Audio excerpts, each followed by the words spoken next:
got a little help today from my cat. There's no stopping her when she wants to cuddle. So yeah, we're going to talk about the highlights of this Intelligentsia Cup Day 5 in Lombard. You can see here I lined up first row, and I can take the line I want, which means, you know, when you're closer to the front here, that means this whole back stretch where it gets a little bit of a chicane uphill, you don't have to blast so much power like you're going to see later in this race, which kind of kills you. So here you can see lap 1, done and dusted. Kind of lose a little bit of positions after that start, but I can make them up here in this corner, make a good couple of positions up in this corner, and then keep my speed. Yeah, it's still a little bit spike here, but we took these first 2 laps relatively easy compared to what you're going to see shortly. I mean, it gets brutal.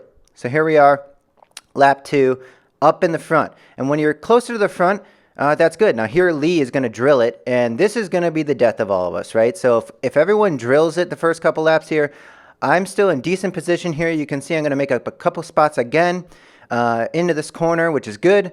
And then I have a good position out of this corner, right? So that's really key here, is that if you can take this corner well, have some good position into it and then out of it, that means the whole back stretch is a lot easier. And you can still see here, I'm still putting down a lot of power, a little bit of a gap opens up, and this is going to be repeated over and over in this race, and you're going to kind of see how that plays out. But here you can see, again, I'm pretty good position lap 3, but they continue to drill it. And that front group here just continue to drill the first couple laps, and that means, you know, yeah, 800 watts for the whole back stretch. I can hang in there for a couple, but then eventually some positions are going to, you know, some people are going to move up ahead of me, and I'm going to let that spot open up. Kind of a little bit of sag climbing, not too crazy bad, but it's got to happen if I'm going to survive. And here you can see now I'm in poor position, lap 6. And that means people are going to fill in. I have to take that corner really slow, lose a lot of speed. And then that just makes that whole backstretch that much harder. Now this corner got a little tight. If you take the inside line, you really had to brake, but in the outside line, people could pedal through. So much so that people were confident enough that you could just, like, unfortunately do a pedal strike like that. But here we are, lap 7. They just did not stop drilling it. It was just nonstop, and now the gaps are opening up in front of me.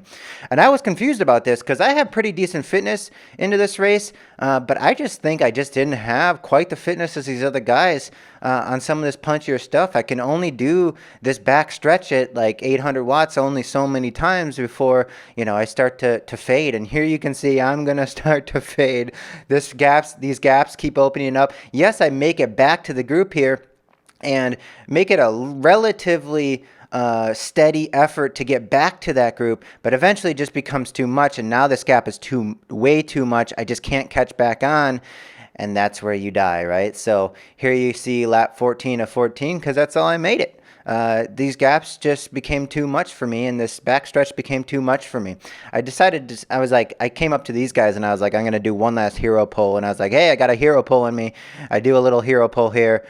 It still gets me nowhere, so it's the end of the game, right? So thanks for watching. Hopefully you learned a thing or two here about this course specifically, and how you know, you can have good position into hard sections and do well. So thanks again for watching. There'll be more videos coming.